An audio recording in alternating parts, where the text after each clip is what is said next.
Olá, estamos iniciando mais um Pode Conectar, o podcast do Conexão 085, sempre trazendo notícias relevantes, falando sobre o lado bom do Ceará. E hoje nós temos um tema muito relevante, porque nós estamos no mês de julho, Julho Verde, e é um mês de campanha preventiva. E eu estou trazendo aqui o Dr. Francisco Bonfim, ele que é presidente regional do Ceará da Sociedade Brasileira em Cirurgia Cabeça e Pescoço, e vai falar para a gente sobre câncer, né, dessa região, cabeça e pescoço, numa atitude preventiva dessa campanha Julho Verde, não é isso, doutor? Isso. Obrigado por me receber. Muito bem-vindo ao Conexão 085. E aí eu queria muito que você falasse sobre como é a sua atuação, né, e que é muito esclarecedora para a gente. Eu vou lhe fazer muitas perguntas aqui, até com relação a Lídia, menina 50 a mais. Tá bem, vai ser um prazer responder. Bom, o Julho Verde é uma campanha que é realizada pela Sociedade Brasileira de Cirurgia de Cabeça e Pescoço no Brasil. Eu, como presidente da sociedade, eu encabeço aqui no estado do Ceará, presidente da sociedade aqui na Regional Ceará, e ela também acontece ao redor do mundo, como uma campanha de prevenção e conscientização do câncer de cabeça e pescoço. O câncer de cabeça e pescoço são os tumores que são tratados pela especialidade de cirurgia de cabeça e pescoço. Compreendem principalmente as lesões, os tumores que aparecem na cavidade oral, garganta e laringe, mas não são só esses, também tem outros tumores, como os tumores de tireoide e de glândulas salivares. Para se ter um número, o câncer de boca é a quinta neoplasia mais frequente no homem do Brasil. O de laringe é o sétimo mais frequente no homem do Brasil. E o câncer de tireoide é a quinta neoplasia mais frequente na mulher no Brasil. E o de boca é a nona neoplasia mais frequente na mulher do Brasil. O que acontece é que esses pacientes são, em sua maioria, tem a necessidade de fazer o tratamento cirúrgico e tratamento complementar, seja com radioterapia, quimioterapia, iodo, tudo mais. E são pacientes que precisam de um tratamento que tem um custo elevado, tanto para o SUS quanto o sistema privado, e que tem peculiaridades de terem complicações, de terem sequelas dessas cirurgias.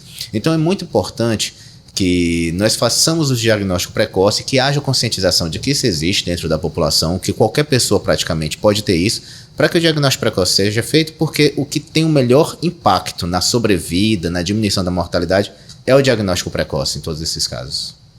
E qual é, assim, como seria o ideal de prevenção? Você, quando você fala do câncer de tireoide, né, existe como é que se diz, uma idade específica ou não? Não tem idade para que uma paciente seja acometida, que você fala que são mais em mulheres, né? Isso. Calcula-se que uma faixa etária. De cada 3 mulheres que têm uma doença de tireoide, um nódulo na tireoide, um homem vai ter. Essa estatística é mais ou menos para o câncer de tireoide. O que acontece é que existem 2 grupos principais de idade em que essa doença aparece mais. É uma doença que aparentemente não se tem cientificamente comprovado os mecanismos moleculares que vão gerar o câncer na mulher. Mas se tem a evidência científica, estatística, epidemiológica de que a mulher é mais acometida do que isso, e isso é relacionado aos sistemas hormonais das mulheres que são mais complexos do que os dos homens. E é importante entender que tem 2 idades principais. Ali a idade por volta de 40 anos, 35, 40 anos, e a idade após os 60 anos. Sabe-se que após os 60 anos, os números entre homens e mulheres tendem a se igualar. Mas ali na idade de 35 a 40 anos, o número de mulheres que vai tendo nódulo da tireoide, que esses nódulos possam significar uma doença mais séria, aumentam bastante. Então é importante, não existe isso em literatura de que toda mulher tem que fazer ultrassom da tireoide, mas eu, como especialista, eu sugiro fortemente que comece a se investigar ali por volta da idade dos 30, 35, 40 anos de idade. E passar a ser um exame de rotina, né? O ultrassom da tireoide é um exame muito mais simples do que qualquer outro exame que possamos imaginar para a mulher, que já se faz tanto nos consultórios de ginecologia, na prevenção do colo do útero, ultrassom transvaginal, ultrassom pélvico, ultrassom de mama. O ultrassom da tireoide é um dos mais simples que tem. E é um ultrassom que é fácil para o radiologista fazer. ele não implica em si um exame que vai trazer risco para paciente, não tem radiação. E faz o diagnóstico correto para um nódulo. Hoje nós temos bons critérios para definir que nódulos são mais perigosos, quais os que não são, pelo ultrassom, e um bom radiologista consegue definir isso direito. Eu passei por uma situação, né, assim, há alguns anos atrás, e eu venho fazendo esse acompanhamento porque eu tenho um nódulo na tireoide e o diagnóstico foi que era um nódulo benigno, mas no primeiro momento, quando você recebe a notícia, né, o diagnóstico, meu Deus, você fica, porque primeiro tem que fazer a punção, que era algo novo para mim, e essa punção você já vai assim com aquela sentença de que tô doente, né? E depois que você faz a punção, no meu caso, ficou naquela instabilidade, teve que fazer de novo para poder ter certeza. E aí foi diagnosticado que sim, tinha um nódulo, mas que era benigno, né? E aí eu venho fazendo esse acompanhamento. Nesse caso de ser benigno, existe alguma possibilidade de haver alguma alteração ou não? Ele se permanece benigno? E como é que a gente pode, sem antes fazer a prevenção, como é que a gente pode procurar se examinar? Pronto, primeira pergunta, se existe a possibilidade? Existe, mas a maioria deles vão ser benignos. O que a gente tem que se lembrar é que nem tudo que é benigno realmente não precisa ser operado. Existem casos em que esse nódulo, mesmo benigno, pode crescer e ser um problema lá na frente, porque um nódulo muito grande, ele pode começar a comprimir o pescoço, causar dificuldade para se alimentar, ter a dificuldade, começa a sentir um entalo. Às vezes começa a tracionar as estruturas do pescoço, como por exemplo o nervo da voz, que passa do lado da tireoide, e a paciente começa a ter alteração de voz, pode ficar rouca. Então é importante tratar esse nódulo quanto antes. Hoje já existem tratamentos para um nódulo benigno que não necessariamente seja a cirurgia, que a cirurgia tem todo o risco, cicatriz no pescoço, possibilidade de tomar hormônio depois. Hoje já existem tratamentos como a radioablação que consegue tratar o nódulo benigno e tem uma boa efetividade. Esse nódulo reduz lá e fica muito melhor para o paciente. Mas no caso do nódulo benigno, mesmo pequeno, ele tem que ser acompanhado, certo? Esse acompanhamento pode ocorrer de ano em ano, vai depender muito do risco ultrassonográfico. Se a paciente conta a história que na família tem casos de nódulo de tireoide, de câncer de tireoide, importante lembrar, câncer de mama na família, existe uma relação genética entre câncer de mama e câncer de tireoide. Então é importante entender que pode acontecer essa associação. E com o passar do tempo, em torno de 2,5% a 5% desses nódulos que eram benignos no passado, podem no futuro se tornar um nódulo que precisa de tratamento cirúrgico. Entendi. Já estou fazendo aqui, já pegando aqui o meu direcionamento, né, para poder tomar as minhas atitudes preventivas. E falando em prevenção, assim, quais os principais sintomas mais aparentes? Eu vou falar um pouco agora do câncer de boca, garganta e laringe, e depois vou falar um pouco de tireoide. Você perguntou também do autoexame, eu vou explicar um pouquinho como é. Sim. O câncer de boca, garganta, laringe, ele tem sintomas muito relacionados com as funções da garganta, da boca, né? Então, dificuldade para engolir os alimentos, dor ao engolir os alimentos, uma dor de garganta que dure mais que 2 semanas, nódulos no pescoço que venham aparecer, os linfonodos, ínguas, as lândras que venham aparecer no pescoço, que durem mais que 2 semanas, elas devem ser investigadas. Rouquidão persistente, um paciente que apresente uma rouquidão que fica... Ela vem e fica, ela não fica oscilando, não, né? Porque às vezes que ela fica oscilando, muitas vezes é refluxo. Aí é importante procurar um gastro, mas não deixar de fazer a laringoscopia, que é o exame da garganta para ver se está tudo bem na laringe. É um exame muito simples e hoje tem em qualquer clínica de otorrino e é e consegue ter uma boa precisão do que possa ser o problema. Essa dor de garganta, se observar a garganta, aí é o que eu digo, tem que fazer o autoexame. Uma das coisas mais importantes é fazer o autoexame. Vai para frente de um espelho bom, com uma fonte de luz. Hoje todo mundo tem uma fonte de luz, normalmente é o celular. E examina a cavidade oral. Observa se não tem nenhum enduramento, nem todo câncer dói. Esse é um mito, que tem que ser... O câncer muitas vezes não dói. Às vezes uma úlcera oral, às vezes lá que machucado na boca, que não cura e não dói. É silencioso, né? Esse é o problema. E vai crescendo. e vai criando um problema maior. E aí, esses autoexames, examina bem a língua, examina a garganta, observa se tem úlceras aftas que não curam no período de 2 semanas, observa os lábios também, a gente vive no estado de muito sol. Então, é possível ter lesões de lábio, principalmente as pessoas que se expõem muito ao sol, agricultores, quem dirige caminhão, ou pessoas que vão muito à praia. Importante passar o protetor labial também, uma dica importante.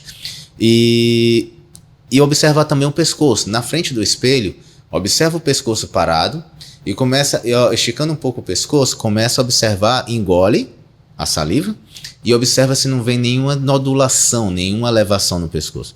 E aí é possível identificar algum nódulo na tireoide ou algum linfonodo no pescoço. Uhum.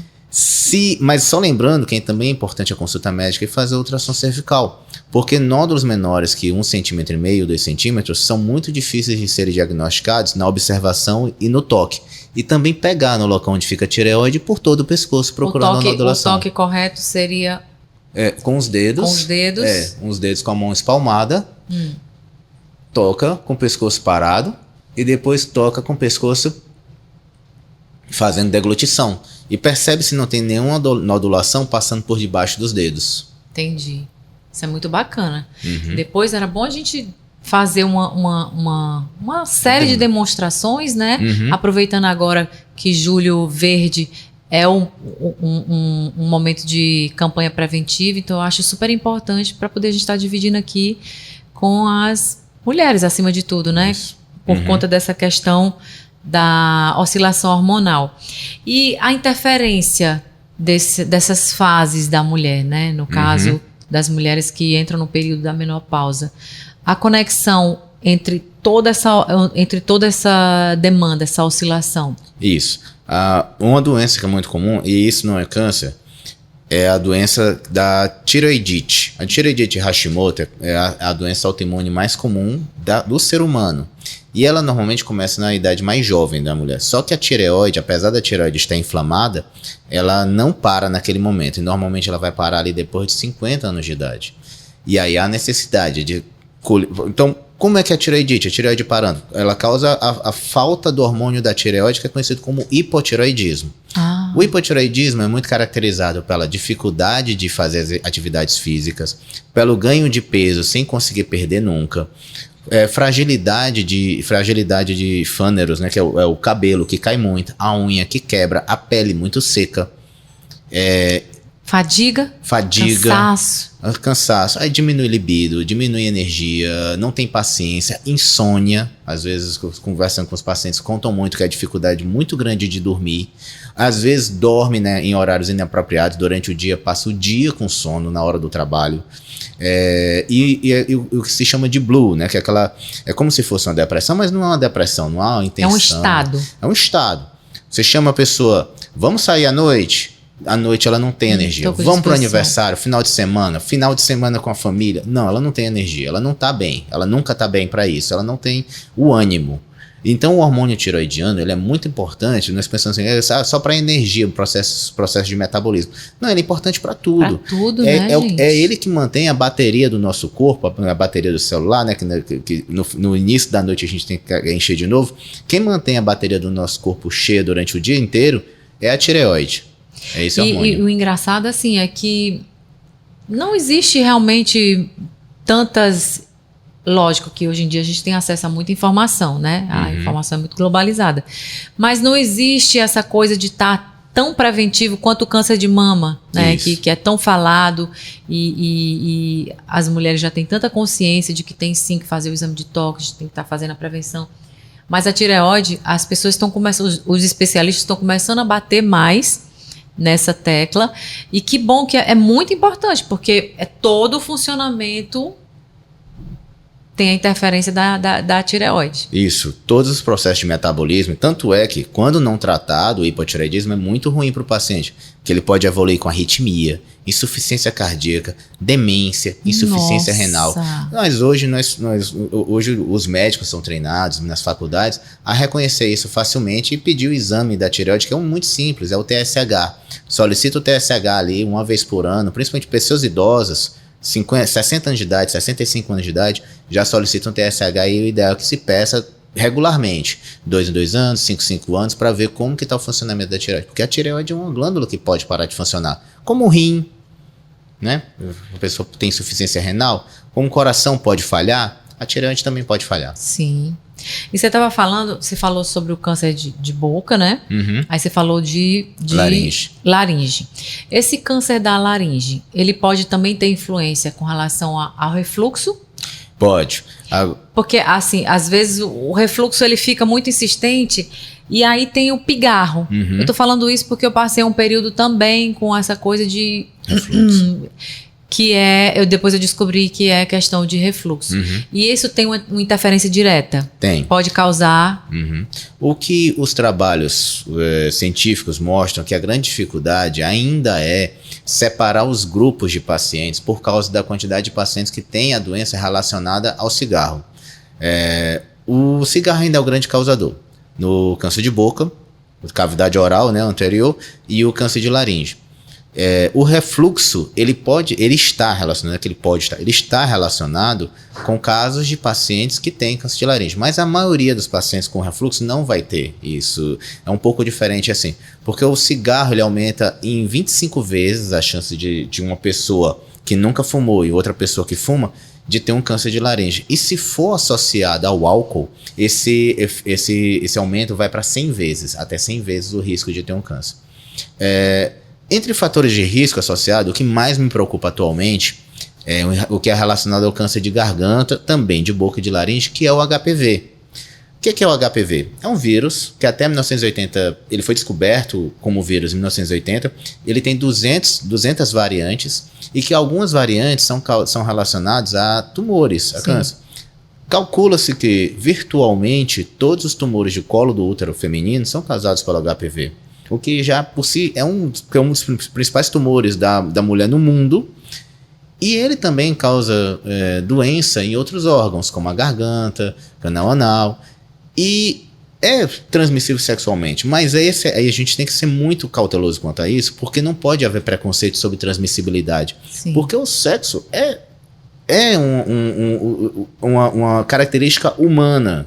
Certo? As pessoas se amam, as pessoas se entendem. E essa transmissibilidade acontece. E ele atualmente, nos Estados Unidos, é o principal causador do câncer de garganta, e em torno de 80% dos casos. E esse número vem sendo acompanhado pelo Brasil, que calcula-se que hoje 30% a 35% dos tumores de garganta são relacionados ao HPV. E que ele é relacionado a pacientes que nunca beberam, nunca fumaram e que são mais jovens do que os pacientes que fumam e bebem. Então, me preocupa muito, porque nós estamos falando de pessoas que são produtivas, têm filhos em casa ainda, estão trabalhando e aparecem com a doença. A parte boa é que, apesar de também ser um CA, ser uma doença que tem um potencial, ele é menos agressivo e mais responsivo aos tratamentos. Mas o mais importante é o diagnóstico precoce também, que aí é possível fazer uma cirurgia, uma radioterapia não tão agressiva, uma quimioterapia não tão agressiva, estabelecer um tratamento efetivo. E esse paciente, como alguns casos que eu tenho, ele voltar a ter uma vida produtiva, trabalhar, viver a vida dele, seguir os sonhos, que eu acho que é o ponto que a gente tem que trazer. Né? É isso aí. E me fala uma coisa, doutor, qual seria, assim, para que não tenha que se chegar num momento como esse, né, de ser um procedimento cirúrgico e tal. O que as pessoas têm que fazer antes? E eu bato um pouco na tecla dessa questão das mulheres que estão entrando na menopausa. Qual é o ideal de prevenção, né, para que não se deixe chegar num... Então vamos lá. Hoje, sei lá, século XXI, ano de 2023... Acho que a gente tem muito bem isso como a qualidade de vida relacionada a hábitos. Acho que é muito óbvio falar que não fume. E me preocupa esse novo movimento, principalmente entre os mais jovens, sobre novos tipos de fumar, novas formas de fumar, o cigarro eletrônico. Que é o cigarro eletrônico. Aí fala assim, mas o cigarro ele tem em torno de 700 substâncias nocivas ali naquela fumaça, sendo que 70 delas são reconhecidamente substâncias que causam o câncer. E o cigarro eletrônico não tem isso. Não é assim. Não existem estudos que mostrem a segurança do cigarro eletrônico. O aromatizante ele não é regulamentado e já é demonstrado que pode induzir ao câncer em experimentos científicos. E o cigarro eletrônico, ele também tem metais pesados, o cromo, cádmio, que vem junto com a bateria, que vem junto com o metal que aquece o fio, que faz aquela fumaça na glicerina, e que pode estar relacionado, inclusive, a outros tumores, como de pulmão, de bexiga, de tireoide, entre outras coisas. Quer dizer, não agrega em nada, né? O cigarro eletrônico ou o cigarro tradicional. Não agrega em nada, gente. Larga essa ideia, né? Pelo amor de Deus. Odeio cigarro. Pois é. Declaradamente. Não gosto mesmo. E acho que não... Olha isso. E pessoas que foram educadas a não fumar usam cigarro eletrônico. Então, uma bateriazinha daquela, que chama o pendrive, né?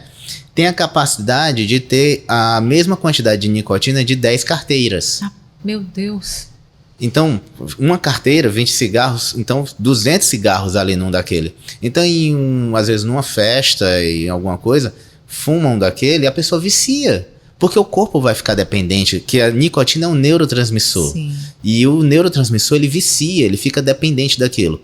E aí ele vai começar a não usar só o cigarro eletrônico, ele vai voltar, ele foi educado a não fumar e ele vai procurar cigarro comum, vai procurar outras formas de fumar por causa do vício. Então a primeira coisa... A primeira atitude preventiva é não fumar. Quanto à bebida alcoólica, a bebida alcoólica ela é potencializadora do efeito das substâncias do cigarro. Então como é que é o câncer? Porque muita gente me pergunta, o que é o câncer, doutor Bonfim? Bom, eu sempre explico o seguinte, o câncer é um defeito do DNA. O DNA seu, o câncer, ele tem o mesmo DNA do hospedeiro. Só que ele tem um defeito. Ele não é um tecido diferente, não é um alien. Ele faz parte do indivíduo. Só que ele está com um defeito no DNA que faz com que ele se transforme numa célula que não morre, que se multiplica, que se espalha, que invade, que causa doença. E o que acontece ali é que o álcool, ele interfere nas substâncias antioxidantes, que o principal dano do DNA é a oxidação do DNA, que ocorre por causa dessas substâncias. Então o álcool ele começa a impedir que a vitamina A, a vitamina D, a vitamina C comecem a evitar o dano ao DNA. Isso de uma forma simples, é claro que o processo não é tão simples, mas o álcool é um grande potencializador. O álcool não é de todo mal, certo? Vamos lá. Bebidas fermentadas, como o vinho, é associado com uma taça de vinho por dia, com o Resveratrol, com a diminuição dos danos cerebrovasculares, infarto. Então, diminui o risco de AVC, diminui o risco de infarto. A cerveja ela tem vitaminas, o complexo B em sua composição. Onde é que está o segredo? Está no equilíbrio. Ou seja, você pode beber, mas beber com moderação, né? Isso? E que o vinho, inclusive, é até um pouco saudável, né? A bebida ela está dentro da sociedade, tal qual como o cigarro, como um moderador social, é como se fosse um agregador. Todo mundo sabe que numa mesa as pessoas podem ficar mais tranquilas e tem um diálogo mais amistoso. Mas acho que está no equilíbrio. Então o excesso é que nós devemos evitar. Agora eu realmente não consigo trazer coisas boas dos destilados. Cachaça, uísque, me perdoem. O negócio complica, muda de figura, né, doutor? Outra coisa também que é importante, sabe-se que o grande causador, o que seria o maior fator de risco para o câncer de tireoide seria a exposição à radiação. Mas o fato é que nós não temos radiação. Ninguém, a não ser que você trabalhe com radiação, trabalhe numa clínica de radiologia e não tome os cuidados adequados, ninguém se expõe muito à radiação. Então, aí se procura assim, quais são os grandes fatores relacionados à radiação? Bom, hoje sabe-se que essa dieta ocidental muito mal regulada, muito rica em sais, com muita gordura saturada, então vamos lá, salgadinho, batata frita, refrigerante, certo? Pizza em excesso, tudo mais, essa coisa muito mal, alimentação, está relacionado com vários tipos de tumores, como mama, cólon, estômago, esôfago, rim, tireoide. E aí, quando você para pensar, não se trata de ser simplesmente obeso, se trata de ter uma dieta muito mal regulada, muito mal equilibrada, sem antioxidantes, sem uma reposição adequada de nutrientes saudáveis, sem vitaminas. Isso tudo vai ter um efeito ao longo dos anos, ao longo de 10, 20, 30 anos, 40 anos, lá na frente isso vai ser atingido. Isso não se trata, eu não gosto de estar falando assim, porque eu não quero lançar algo como gordofobia, não, nada disso. Mas é uma questão do se alimentar bem, como é tão importante quanto evitar o cigarro. Sim. E por último, os trabalhos mostram muito bem que pessoas que fazem exercício físico regularmente, esse exercício físico, às vezes eu vejo as pessoas muito preocupadas que não estão tendo desempenho de atletas, né? Não é isso. É 30 minutos, 3 vezes por semana. Já tem uma melhora no desempenho em relação ao tratamento do câncer. Tanto a cirurgia, radioterapia, quimioterapia. E não é uma questão que você precisa estar fazendo exercício nesse período. Você precisa ter feito exercício ao longo dos anos, que lá na frente você vai ter uma melhor resposta. Porque o câncer hoje, e isso é o estudo dos imunobiológicos, tem várias, imunobiológicos são novas substâncias, uma nova linha de tratamento do câncer, é diferente, um pouco diferente da quimioterapia, em que se faz uma substância, como por exemplo, o pembrolizumab, que é uma substância que pode ser feita no câncer de cabeça e pescoço ou no câncer de pulmão, ele na verdade não ataca especificamente o câncer. O que ele faz é modular o sistema imunológico para que o corpo do indivíduo aprenda a atacar o câncer. E isso é o conhecimento de que o câncer tem uma relação com o sistema imunológico do hospedeiro. E aí, entre as coisas que melhor estimula o sistema imunológico de uma pessoa, exercício físico. Seja uma caminhada semanal mais intensa, fazer atividade física, ou mesmo ter um desempenho de atleta, quem sabe? Mostra-se que essas pessoas têm uma melhor resposta, um melhor resultado. Ou seja, atividade física para tudo na vida, inclusive na prevenção. Na prevenção contra o câncer. Então vale super a pena, né? Vale sim. Eu acho que a atividade física, ela vai muito além, né? Porque ela mexe com todos os pilares da vida da pessoa. Inclusive a questão da meta de ser independente no decorrer da idade, porque se tem uma certeza que todo mundo tem, é que todo mundo vai envelhecer, então que seja de uma forma saudável, bacana e independente. Isso. Né? Uhum. Poxa, é muito esclarecedor aqui esse nosso bate-papo. Muitíssimo obrigada, né, por você estar aqui compartilhando o seu conhecimento com todas as pessoas que estão aqui conectadas com a gente. E eu queria que você deixasse uma mensagem ou alguma consideração, né, com relação a toda essa campanha e a diferença que você está fazendo agora, fazendo parte de todo esse conselho, né? Sim, sim. Bom, a minha mensagem é, primeiro, que não pensa só como doença só no julho. A doença, ela surge o ano inteiro. Então, eu sempre tenho uma experiência muito grande com pacientes e familiares. Eu sempre gosto de conversar. Para mim, o paciente não é só o paciente. Ele é sempre o amor de alguém. Ele sempre tem ali um parente ali do lado. Eu sempre gosto de conversar com as filhas, com os filhos, com a esposa. Às vezes ele vai com a mãe quando é um paciente mais jovem, alguma coisa. É muito importante que todos nós, seja você profissional de saúde, agente de saúde, enfermeiro, odontólogo, parente de um paciente, que tenha capacidade, às vezes, de perceber. Nós temos uma cultura ocidental de que o homem, ele não para de trabalhar por nada. Enquanto a mulher tem uma rotina regular de procurar atendimento médico, seja por causa de pré-natal, por causa dos atendimentos ginecológicos, por causa de estética, dermatologia, endocrinologia, o homem ele só para buscar o médico só quando ele realmente não aguenta mais, porque ele não quer parar de trabalhar. E é muito importante mudar essa cultura. Isso é verdade. Muito importante mudar essa cultura. E aí é tão importante essa figura da mulher dentro da família, porque ela traz o homem ali para o consultório do médico e para trazer o diagnóstico mais precoce. Quanto à mulher, também é importante entender que a tireoide é uma glândula que é importante. Ela não deve ser tirada em todos os casos. Mantenha a sua tireoide. Se você puder, mantenha a sua tireoide. Mas se precisar, procure um profissional que saiba fazer a cirurgia da tireoide, que tenha experiência. Isso é importante também. Onde é que está o medo da cirurgia da tireoide? Principalmente na rouquidão, na perda das paratireoides, que é a história de tomar o cálcio, e também na cicatriz. Hoje é possível fazer uma cirurgia com uma cicatriz muito aceitável, ou o mínimo de cicatriz. Hoje é possível fazer uma cirurgia em que dá para preservar as glândulas paratireoides e a paciente não precisar tomar o cálcio. Então, claro que existe um risco ainda. E é muito importante entender que, nos casos em que se precise fazer a cirurgia da tireoide, que o nervo da voz seja bem preservado. E aí, porque faz muita diferença. Você sabe que a voz é tal qual a face de uma pessoa, numa foto, né?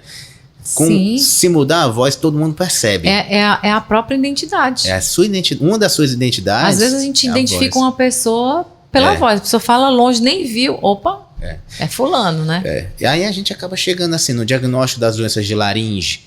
Imagine com a laringe, quando tá ali com um CA avançado, tem que tirar toda a laringe, o paciente vai ficar sem falar. Então, tem como resolver isso? Claro. Hoje a laringe é uma doença complexa.